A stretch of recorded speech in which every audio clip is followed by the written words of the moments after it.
Have you ever wondered how to find true inner peace amidst the daily chaos? Buddhism offers us millennial teachings that guide us toward acceptance and detachment, showing us that what is meant for us will come at the right time. Through stories and parables, we will learn to let go of what doesn't belong to us and embrace with serenity what life offers. We will discover that detachment doesn't mean indifference, but a profound freedom that allows us to fully live in. Join us on this journey of self-discovery and personal transformation, where together we'll explore how to apply these teachings in our daily lives to achieve a fuller, more conscious existence. The art of detachment, freeing the soul. Once upon a time, a monk was carrying a porcelain cup his master had gifted him. He cherished it deeply, admired it, and kept it by his side at all times. One day the cup fell to the floor and shattered into 1,000 pieces. The monk felt an emptiness in his chest, but his master calmly said, "That cup was already broken from the beginning." Detachment is not indifference or resignation. It's understanding that nothing in this world is permanent. How many times do we cling to things, people, or situations, fearing to lose them? We hold on to relationships that no longer serve us, expectations that only bring frustration, and memories that keep us chained. We believe that if we let go, we lose. But in truth, letting go sets us free. Buddhism teaches us that suffering arises from attachment. We cling because we seek security in a constantly changing world. But true security is not found in the external world, but in our ability to accept impermanence. When we understand this, we stop seeing loss as tragic and start living with lightness. Think of it this way: the river doesn't cling to the water that flows, it simply follows its course. We too can learn to flow with life rather than resist its changes. How many times has life taken something away from us, only to give us something better later? But in the moment, blinded by fear and anxiety, we fail to see it. Practicing detachment doesn't mean giving up what we love. It means loving without possession, without dependence. It's enjoying what we have, knowing that at some point it might change. And when that change comes, we will be at peace. Detachment is a key that opens the door to acceptance, the next step on this path. Because once we learn to let go, we need to learn to embrace what life brings us, without resistance or struggle. Radical acceptance, embracing reality as it is. One day, a disciple approached his master and said, "Master, I suffer because life is not how I want it to be." The master smiled and replied, "You suffer because you resist what is. Life is not here to please you. It is here to teach you." Acceptance does not mean resignation or giving up. It means seeing reality clearly, without filters or self-deception. But why is it so difficult for us to accept what happens? Because our mind creates stories about how things should be. We believe that if we fight hard enough, everything will fit into place. But life doesn't work like that. Imagine you're at the beach and you see a massive wave coming toward you. You can try to stop it, curse it, resist it, or you can dive into it and let it carry you. The wave isn't going to disappear just because you don't like it. The same goes for the situations we cannot control. Resisting only creates more suffering. Accepting life as it is does not mean we should resign ourselves to what hurts us or harms us. It doesn't mean we stop fighting for what we want. It simply means recognizing what is, without denying it or dramatizing it. Once we accept, we can decide more clearly what action to take. Think about the story of the archer. An expert archer can precisely calculate the trajectory of his arrow, but there are factors beyond his control: the wind, the humidity, the movement of the target. He can lament and become frustrated, or he can adjust his aim, adapt, and shoot again. In life, many things are out of our control, Acceptance allows us to focus on what we can do. Sometimes we resist reality because we feel that acceptance means losing. But the opposite is true. Acceptance gives us power. It frees us from the weight of pointless struggle. It allows us to let go of what we cannot change and focus on what is within our grasp. The secret is in changing the question. Instead of asking, "Why is this happening to me?" we can ask, "What is this teaching me?" This simple shift in perspective changes everything. It allows us to find learning in what once seemed like only suffering. Acceptance also means embracing ourselves, with our light and our shadows. Often, our greatest struggle is with ourselves, our mistakes, our imperfections, our past decisions. But punishing ourselves doesn't help. It is only when we accept ourselves that we can truly transform. The monk who broke his cup understood that everything was meant to be as it was, and in that understanding, he found peace. We too can do the same. When we stop resisting what is inevitable, we find deep tranquility, and it is in that tranquility where trust is born. Trust that what is meant for us will come, and what is not will go. In the next chapter, we will explore Buddhist stories that help us understand how life always gives us what we need, even when we don't understand it at the time. Buddhist stories about fate and trust in life. An old monk lived in a remote village. One day, a beautiful wild horse appeared in his garden. The villagers, amazed, said, "What luck you have!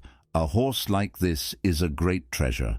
The monk calmly responded, "Luck or misfortune, who knows?" Soon after, the monk's son tried to tame the horse but fell and broke his leg. The villagers exclaimed, "What misfortune? Now your son can't work." The monk, with the same serenity, replied, "Luck or misfortune, who knows?" Weeks later, a war broke out, and all the young men in the village were drafted, except for the monk's son, who couldn't go because of his injury. The villagers once again said, "What luck you have!" And the monk, unfazed, replied, "Luck or misfortune, who knows?" This story teaches us something powerful. Life follows its course, beyond our limited perception of the present. Many times, we rush to judge what happens to us as good or bad, not realizing that every event is connected to something bigger that we cannot yet see. How often has something that seemed like misfortune eventually led us to a better place? Perhaps you lost a job and thought it was the end, but that loss led you to find something you're passionate about. Maybe a relationship ended and you suffered, but later you realized it was the best thing that could have happened. Life is wise, and when we trust its process, we stop suffering over what we don't understand in the moment. Buddhist teachers tell us that the universe doesn't take anything from us without a reason. What leaves, leaves because its cycle has ended. What comes, comes because we are ready to receive it.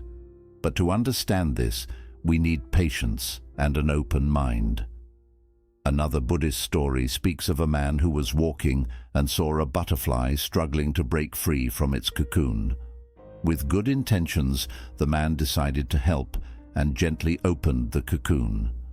The butterfly emerged, but its wings were weak and it could never fly. The man didn't know that the effort to get out of the cocoon was necessary to strengthen its wings. By intervening, he prevented its development. How many times in our lives do we become desperate and try to force things? We want immediate answers, instant results. But the process is part of the learning. We can't open the cocoon before it's time. We can't rush what is not ready.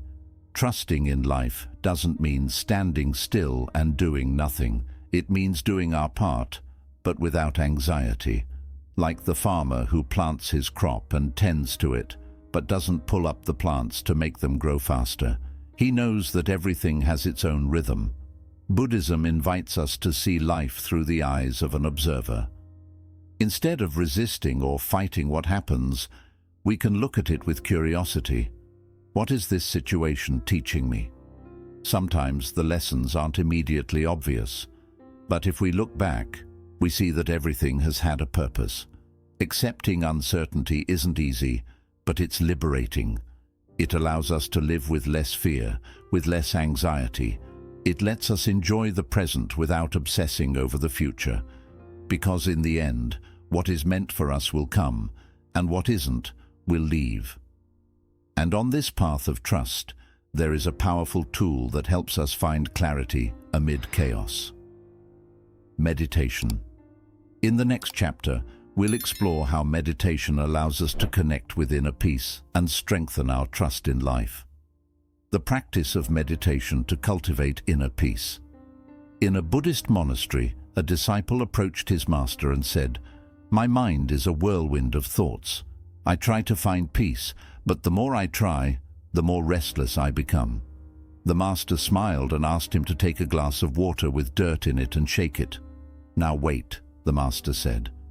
Gradually, the dirt settled at the bottom and the water became clear. "This is the mind," explained the master. "If you allow it to calm, clarity comes by itself." Meditation is one of Buddhism's most powerful tools for training the mind and finding inner peace. It's not about clearing the mind or escaping from problems. It's about observing without judgment, allowing thoughts to flow without clinging to them. We live in a world filled with constant stimuli, notifications, social media, news, worries. Our minds are always busy. But when we meditate, we give the mind a break. It's like turning off the external noise to listen to what truly matters. The benefits of meditation are supported by science. It reduces stress, improves concentration, strengthens the immune system, and most importantly, helps us develop a healthier relationship with our thoughts and emotions. But beyond the benefits, meditation teaches us something fundamental: impermanence. When we close our eyes and observe our breath, we realize that everything is temporary. A thought appears and disappears. An emotion arises and fades. This helps us understand that nothing in life is permanent. Not pain, not sadness, not anxiety. Everything flows. Many people say they can't meditate because their minds won't stop. But the mind doesn't need to stop. Meditation isn't about stopping thoughts. It's about learning to see thoughts as clouds in the sky. They come and go, but the sky remains. There are many types of meditation in Buddhism, but one of the simplest and most effective is breath meditation. All you need to do is find a quiet place, close your eyes, and bring your attention to the air entering and leaving your nostrils. Don't try to control anything. Just observe. If your mind wanders, gently bring it back to your breath. There's no need to force anything. Another powerful practice is the meditation of gratitude. Every day, take a few minutes to reflect on the things you're thankful for. This shifts your perspective and helps you focus on the positive instead of what's missing. There's also the letting go meditation. If there's something weighing on you, imagine holding it in your hands. Breathe deeply, and with each exhale, imagine releasing it little by little. It's a simple practice, but incredibly powerful for releasing emotional burdens. As we meditate regularly, we begin to notice changes. We react less to difficulties. We feel more peace in our daily lives. We learn to live with greater presence. And this presence is key to letting go of control and flowing with life, which is the next step on our journey. Next chapter, we'll explore how to trust the universe and release the need to control every detail of our existence. Letting go of control and flowing with the universe. One day, a disciple was standing by the river with his master. As they watched the water, the master said, "Look at how it flows without resistance, adapting to every rock, every curve, every change in the path. It doesn't fight the current, it simply moves forward. We try to control everything, our relationships, our future, what others think of us. We believe that if we plan enough, we can avoid pain and guarantee our happiness. But life doesn't work that way. Like the river, it is in constant motion. When we cling to what we can't control, we suffer. Buddhism teaches us that true peace comes when we learn to let go. It doesn't mean we stop trying. It means we accept that not everything is in our hands. We can do our best, but we can't control the outcome. We can love someone, but we can't make them stay. We can take care of our health, but we can't avoid illness forever. There's a Buddhist story about a man who clung to the branch of a tree at the edge of a cliff. He was exhausted, but afraid to let go. What he didn't know was that right below him there was solid ground. If he had let go, he would have landed safely. But his fear kept him trapped. This is how many of us live. We cling to jobs that don't make us happy, to relationships that no longer serve us, to expectations that only frustrate us. We're afraid to let go because we think we'll fall, but in reality, letting go is often what saves us. But how do we learn to let go of control? First, by accepting that uncertainty is a part of life. There are no absolute guarantees. The problem isn't the uncertainty, it's our resistance to it. Instead of viewing the future with fear, we can view it with curiosity. What opportunities will life bring me? It also helps to remember that many times what we think is a problem is actually a doorway. There are people who lost their jobs and found their true calling. Relationships that ended only to make room for something better. Everything is connected in ways we can't always see in the moment. Another way to practice detachment is to stop identifying with the outcomes. We do things because we enjoy them, not just because we expect a reward. Like a painter who paints without worrying about whether or not the painting will sell. Like a child who plays without thinking about winning. When we act from this place, life becomes lighter. Meditation is key here as well. It helps us observe our fears without being swept away by them.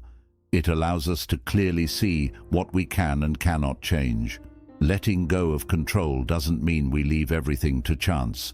It means we trust that whatever happens, we can handle it. It means we stop resisting and start flowing with life. And when we flow, something beautiful happens.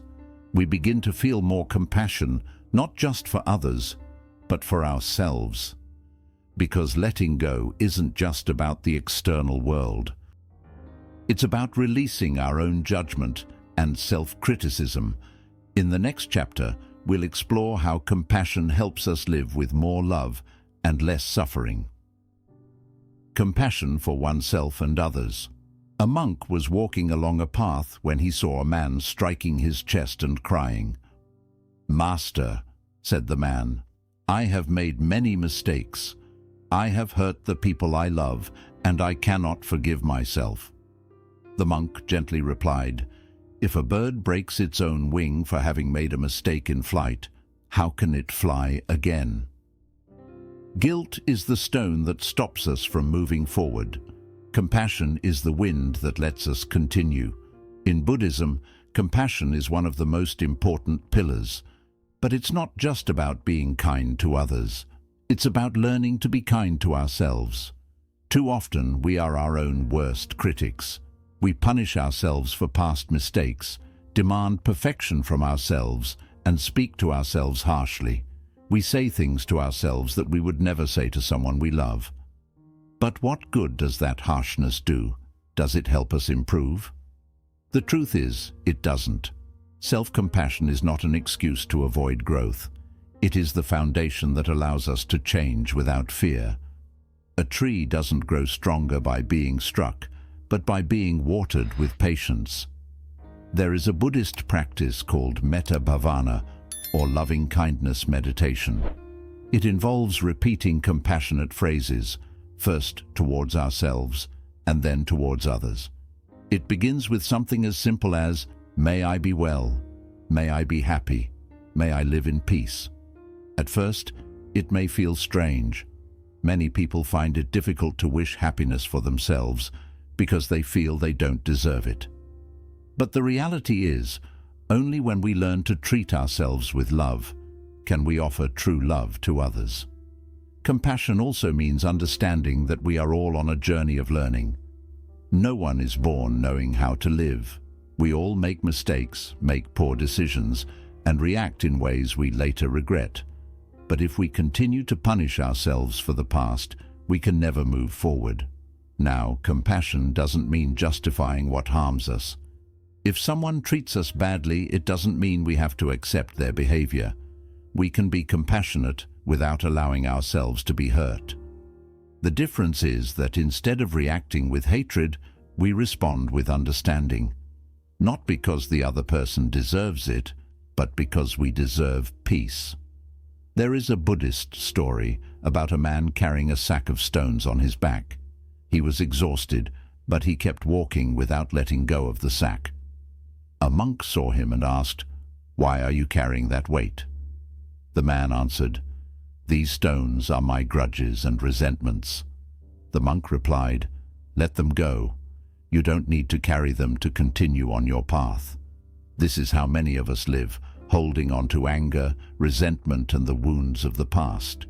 We think that by holding on to grudges, we punish the person who hurt us, but in reality, we only punish ourselves.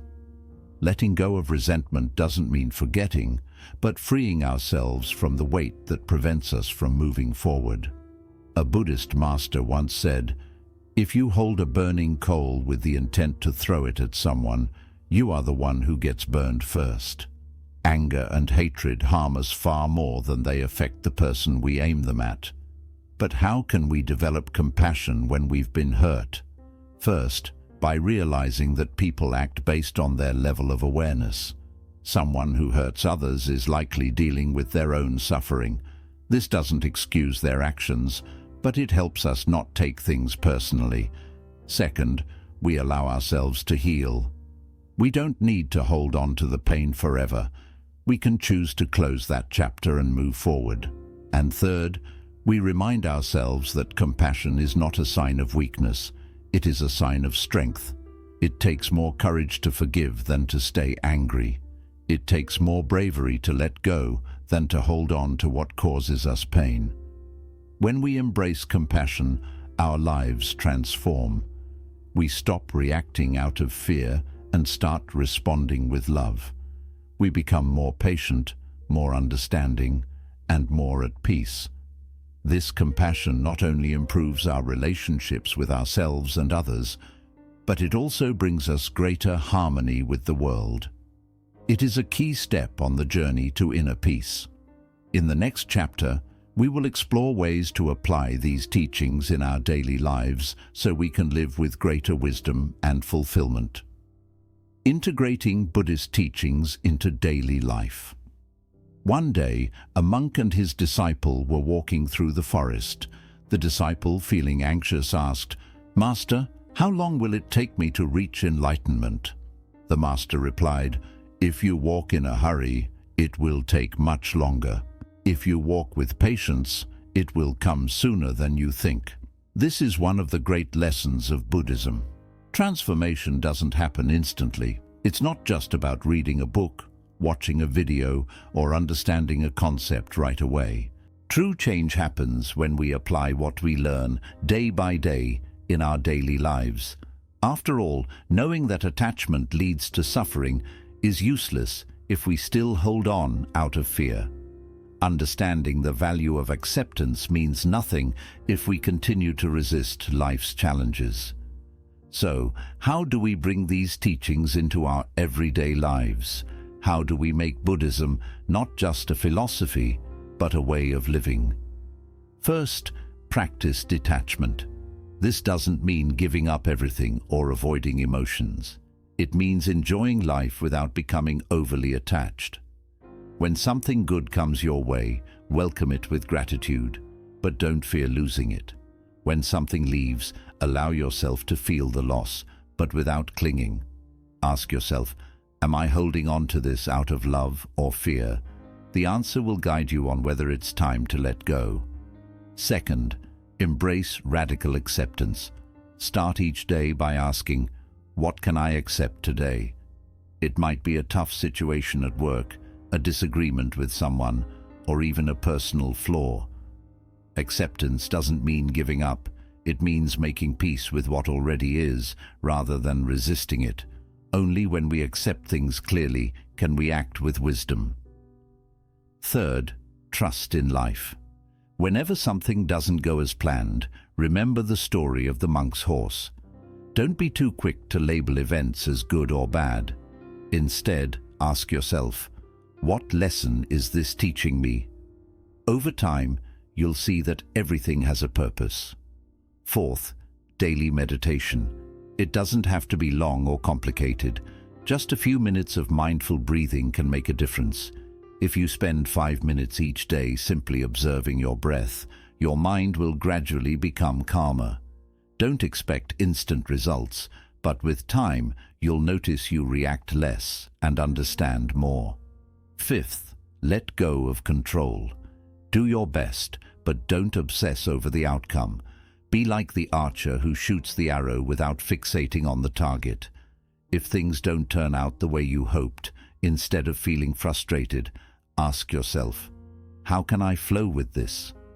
Remember, the best things in life aren't always planned. They happen when we stay open to receiving them.